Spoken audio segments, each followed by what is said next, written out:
Greetings, aspirants. Welcome back to the Daily Current Affairs by Civic Center IAS, where we will try to discuss various important articles relevant to the UPSC CSE prelims perspective.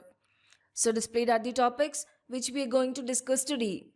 The first article is that India secures position in top 10 countries in patents, trademarks, and industrial designs, says the World Intellectual Property Organization 2024 report. Well, the World Intellectual Property Organization, that is in short the WIPO, has published the World Intellectual Property Indicators Report 2024. This report sheds light on the global trends in IP fillings, showcasing how different countries are performing in patents, trademarks, and industrial designs. For India, the findings are particularly significant, showing the remarkable growth across all the three areas. So let's see what exactly are the highlights of this report. Well, let's break it down starting with the patent applications. Know that in the year 2023, India recorded the fastest growth in the patent applications among the top 20 countries with an impressive 15.7% of increase. With this, India marked its fifth consecutive year of double-digit growth in the patent filings. Additionally, this places India at an outstanding sixth globally for patent applications, with over 64,480 filings in the 2023 alone. But what's even more interesting is that, for the first time, resident filings accounted for more than half of all the patent applications. Further, India's patent office granted 149.4% more patents in the year 2023 compared to the previous year, which showcasing a dynamic and evolving IP ecosystem. Now, let's talk about the industrial designs. See, India has also seen a steady increase in the industrial design applications with an 36.4% growth in the year 2023. The key sectors includes textiles, accessories, tools and machines that are critical to the India's growing manufacturing and creative industries. These sectors combinedly accounted for almost half of the industrial design filings in the country. Moving on to the trademarks, India has ranked 4th globally for trademark filings with a solid 6.1% increase in the year 2023. And here's an impressive fact. See, almost 90% of all the trademark filings in India were made by Indian residents. The top sectors for the trademark filings include health, agriculture, and clothing sectors that are integral to the India's economic growth. Today, India's trademark office holds more than 3.2 million active registrations, which makes the second highest globally. This highlights the strength of India's brand protection and intellectual property enforcement. Well, some of the different types of intellectual property includes industrial designs, patents, trademarks, etc. The next topic we shall be discussing is about the biofuels. But let's see why is it in news first. See, the Union Minister for Petroleum and Natural Gas, Harshdeep Singh Puri, has said the biofuel blending, the country could save 91,000 crore rupees on the import bills, and this money could be utilized for the benefit of the agriculture sector. And also, inaugurating the 27th Energy Technology Summit in Bengaluru, he said India has achieved the second position in biofuel blending globally. So in this context, let's discuss about the biofuels. Know that biofuels are essentially renewable energy sources derived from organic material things like plant biomass, agriculture residues, and even waste. Significantly, these fuels play a key role in reducing greenhouse gas emissions, helping to fight the climate change. And more importantly, they contribute to energy security by reducing dependency on fossil fuels and oil imports. With such significance, the government has rolled out the national policy on biofuels to guide and promote the production and use of the biofuels. See, the goal is to establish a sustainable biofuel market, and the policy outlines specific strategies for the biofuel production, including the ethanol for transportation and biodiesel for the industrial sector. Now, let's take a closer look at the national policy on biofuels.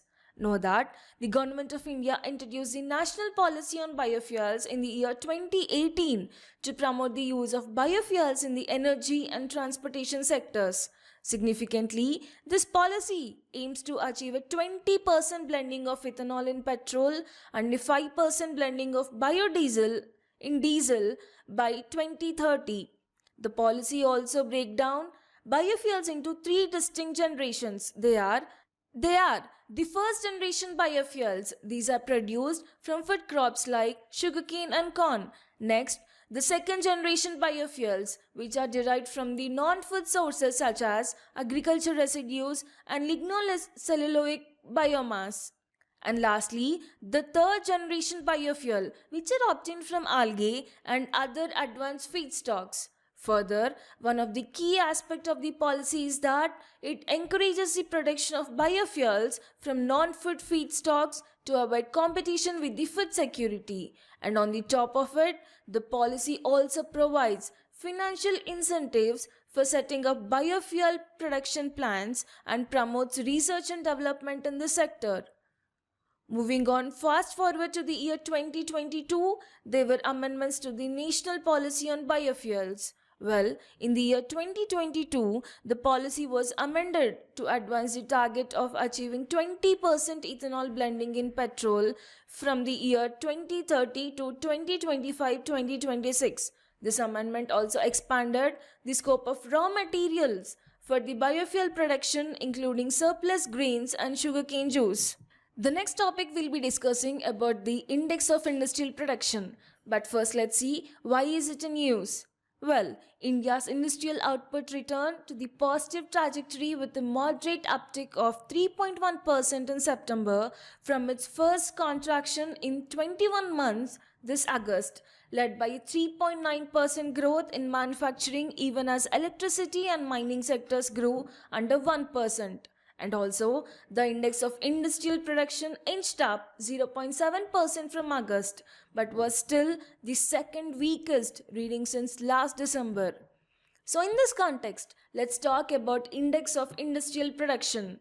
See, as the name suggests, the index of industrial production maps the change in volume of production in the Indian industries. More formally, it chooses a basket of industrial products ranging from the manufacturing sector to mining to energy, creating an index by giving different weight to each sector and then tracks the production every month.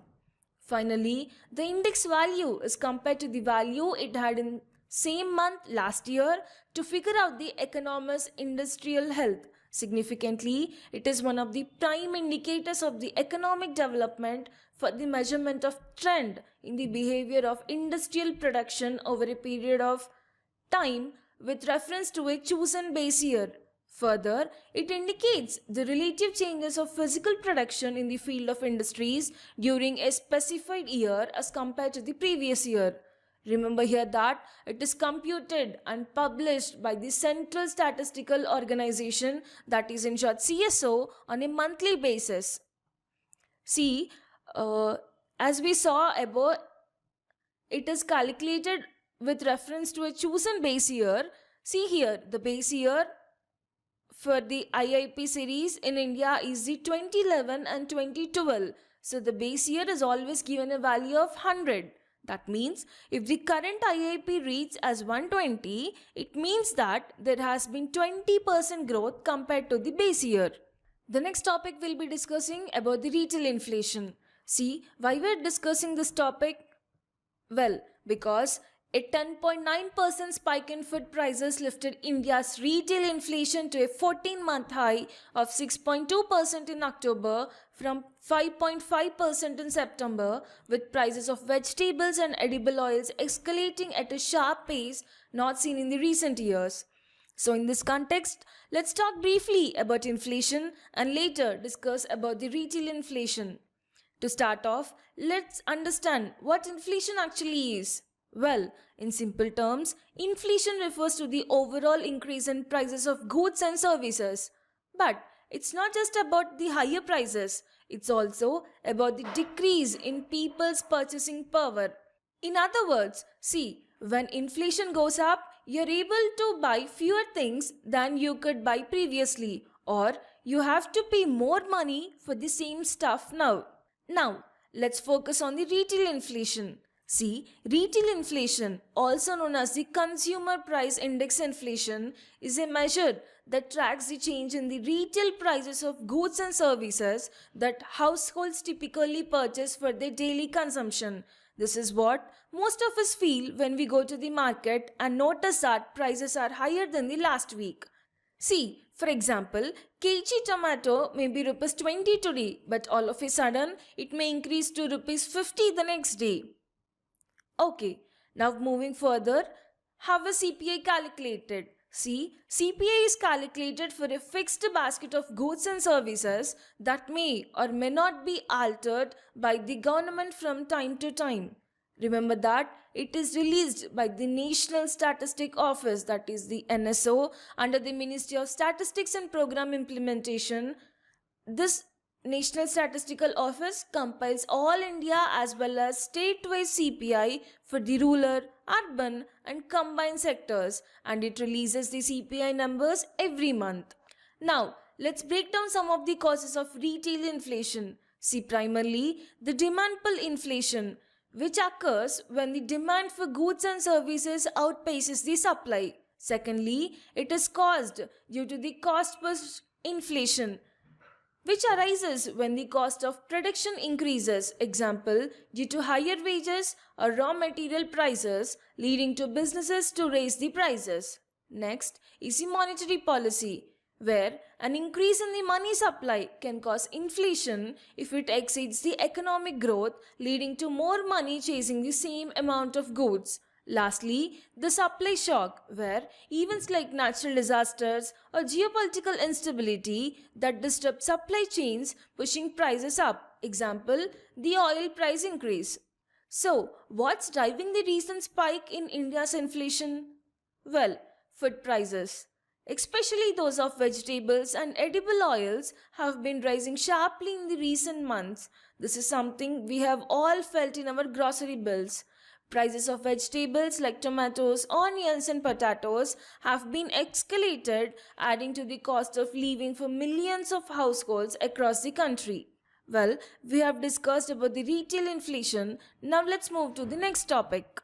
Well, the next topic is about NHRC, but let's see why is it in news. So, the National Human Rights Commission, that is the NHRC, has directed the District Magistrate of Gautam Buddha Nagar district in Uttar Pradesh to take appropriate action within 8 weeks to improve the dismissal infrastructure facilities in the district schools. In this context, let's discuss about NHRC and its functions. See, the National Human Rights Commission of India was established in the year 1993.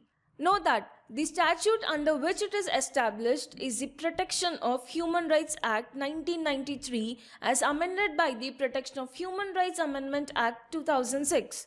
Significantly, it is in conformity with the Paris Principles adopted at the first international workshop on the National Institutions for the Promotion and Protection of Human Rights held in Paris in the year 1991.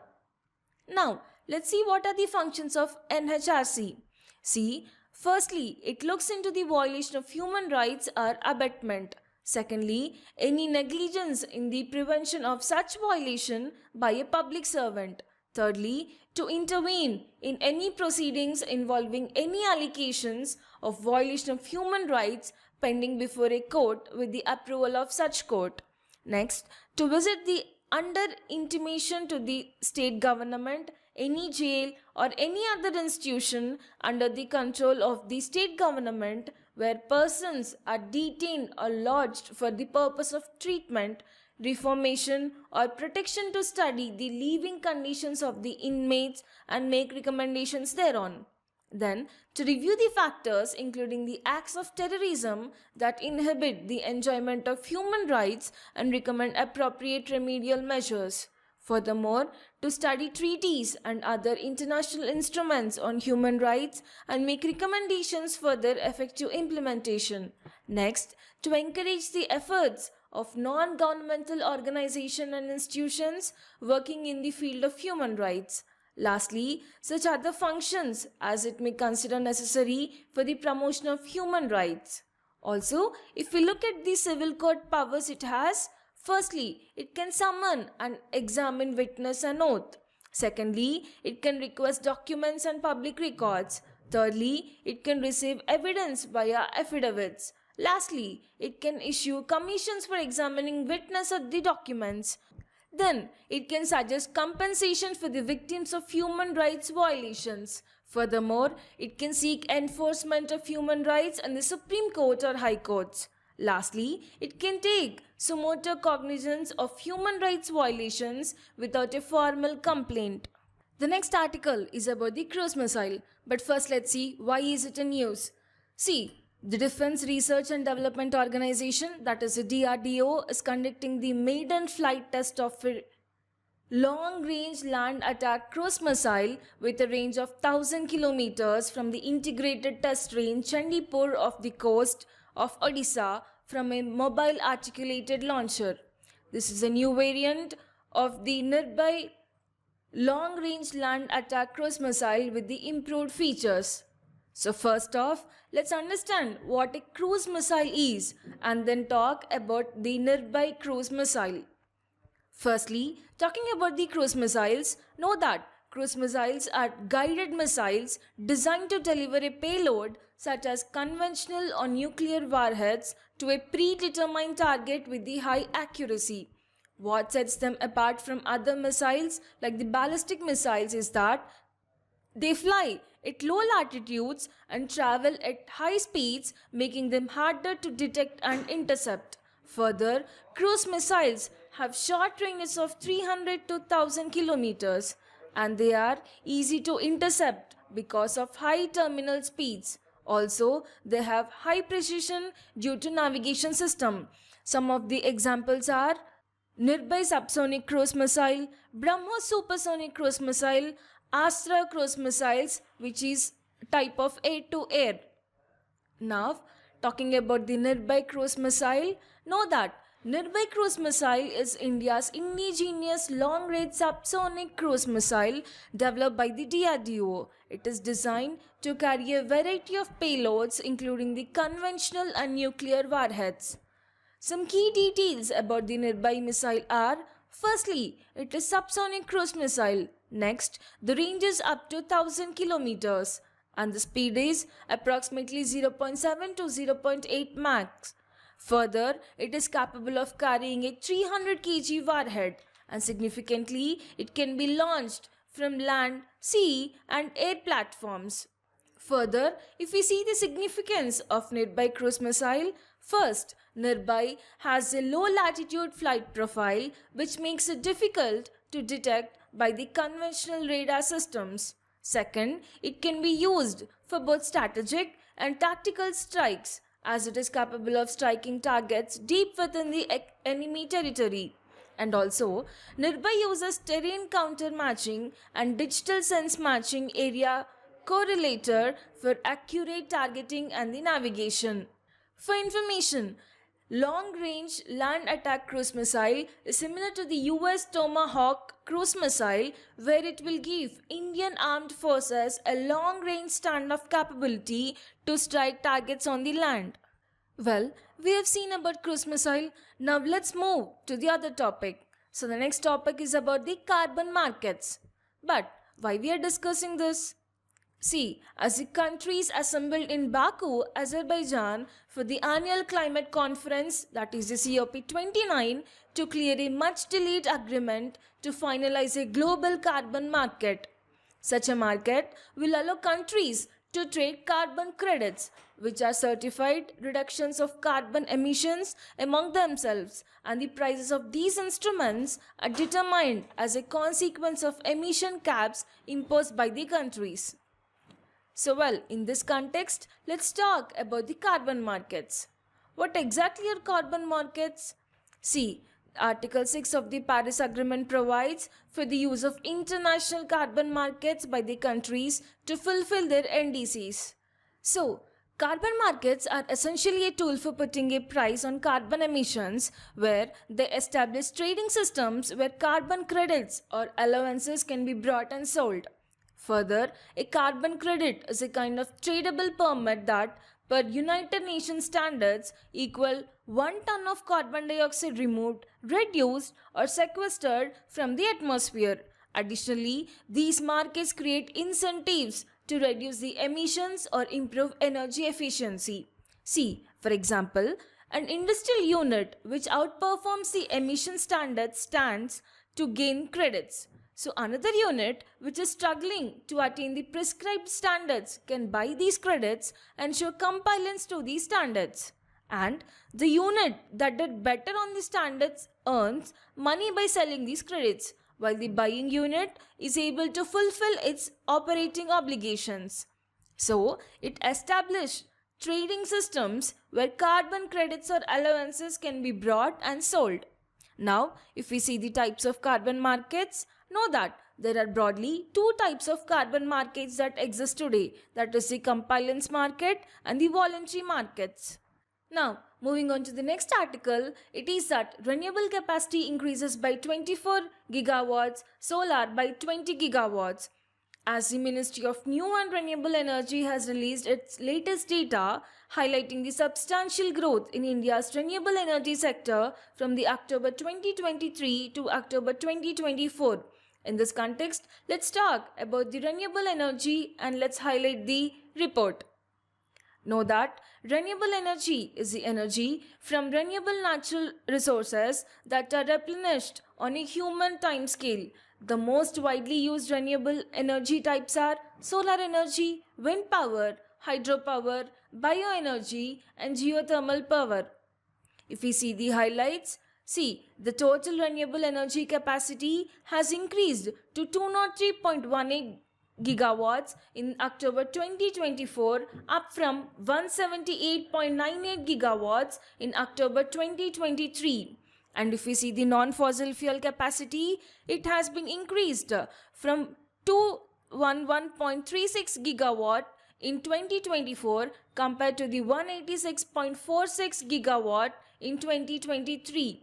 Now, if we see the sector-wise growth, firstly, talking about the solar power, the installed capacity has increased by 20.1 gigawatt from 72.02 gigawatt in the year 2023 to 92.12 gigawatts in the year 2024. That is, there is an increase of 20.1 gigawatts. And the total capacity, including the projects under implementation and tendered, increased from 250.57 gigawatt up from 166.49 gigawatt in 2023. Then talking about the wind power, the installed capacity has been increased by 3.43 gigawatts, that is from 44.29 gigawatts in the year 2023 to 47.72 gigawatt in 2024. And the total capacity in pipelines has been increased to 72.35 gigawatts for the wind projects. Now, moving to the hydropower, the large hydro projects contributed to 46.93 gigawatts to India's renewable energy portfolio as of October 2024. Then if we see the nuclear power, the installed capacity has contributed 8.18 gigawatt as of October 2024. The next topic we'll be discussing about the FSSAI, that is the Food Safety and Standards Authority of India. But first let's see why is it in use. See, the Food Safety and Standards Authority of India convened a meeting with the e-commerce food business operators under the chairmanship of CEO FSSAI to reinforce compliance requirements for the e-commerce food business operators. In this context, let's discuss about the Food Safety and Standards Authority of India. See, know that it is an autonomous body established under the Ministry of Health and Family Welfare, which comes under Government of India. Notably, the FSSAI has been established under the Food Safety and Standards Act 2006, which is a consolidating statute related to the food safety and regulation in India. Now, if we have to talk about its vision, it is to build a new India by enabling citizens to have safe and nutritious food, prevent diseases, and lead a healthy and happy life. Then, looking at its mission, it is to set globally benchmark standards for food, encourage and ensure that food businesses adhere to these standards, adopt good manufacturing and hygienic practices, and ultimately enable citizens to access safe and right food. Moving on, what about the functions of FSSAI? See, FSSAI is responsible for protecting and promoting public health through the regulation and supervision of food safety. Secondly, it lays down standards and guidelines in relation to articles of food and provides for licensing, registration, and accreditation for food business operations. Know that anyone selling or importing food in India needs a food license issued by FSSAI. Then, FSSAI also directly monitors compliance of food regulations, especially in the area of food imports to the India. Furthermore, FSSAI officers carry out food import controls and ensure that contain no harmful ingredients. So to do this, they send selected test products from the import to accredited laboratories for inspection. Additionally, the FSSAI is also responsible for the accreditation of food testing laboratories throughout the India. Lastly, the FSSAI is responsible for the food certification in India. Well, the last topic is about FDI and FPI. Let's see why is it in use. See, the Reserve Bank of India and Securities Exchange Board of India have introduced new guidelines to provide foreign portfolio investors with more operational flexibility, specifically when their equity stake in India companies exceeds a certain threshold. Let's see the key highlights. Firstly, about the reclassification of investments. Know that FPIs can now classify their equity stakes exceeding 10% in Indian companies as foreign direct investment, that is the FDI. Significantly, this change aims to facilitate smoother and increased flow of foreign investments in India. But what are the conditions for reclassification? See, if an FPI's equity holdings surpass the prescribed 10% limit, they must reclassify these holdings as the FDI or divest the excess within the 5 trading days from the date of trade settlement. And these necessary approvals from the Indian government and the investee company are required for the reclassification.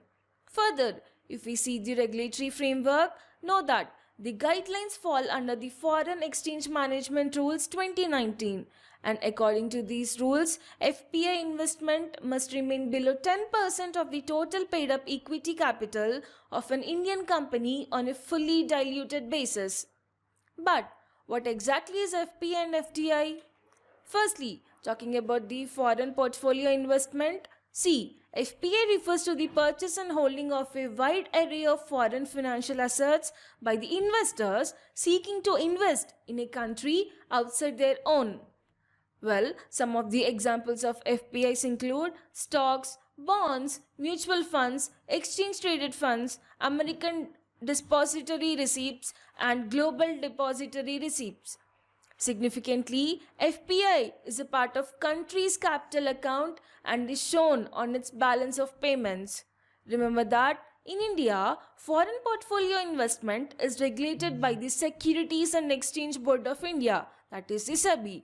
Further, FPI in India refers to investment groups or foreign institutional investors and the qualified foreign investors. On the other hand, let's talk about the foreign direct investment. Know that a foreign direct investment is an investment made by a firm or individual in one country into business interest located in other country. Further, FDI lets an investor purchase a direct business interest in a foreign country. Additionally, investors can make FDI in number of ways. Some common ones include establishing a subsidiary in another country, acquiring or merging with an existing foreign company, or starting a joint venture partnership with a foreign company. And apart from being a critical driver of economic growth, FDI has been a major non-debt financial resource for the economic development of India. Well, we have discussed 10 topics for the day. We'll be back tomorrow with another video. Thank you.